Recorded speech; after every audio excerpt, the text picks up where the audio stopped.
Play hundreds of hit songs using only these chords. Open chords are the lifeblood of guitarists. They're easy, they're close to each other. Open chords make the musical world go round.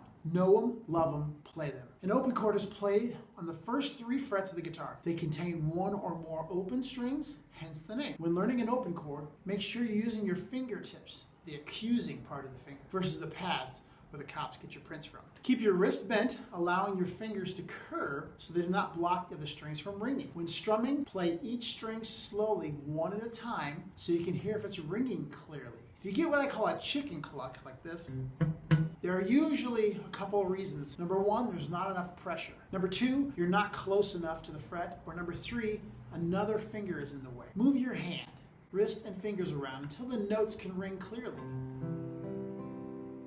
Now raise up your goblet of rock and strike down upon the strings with great satisfaction.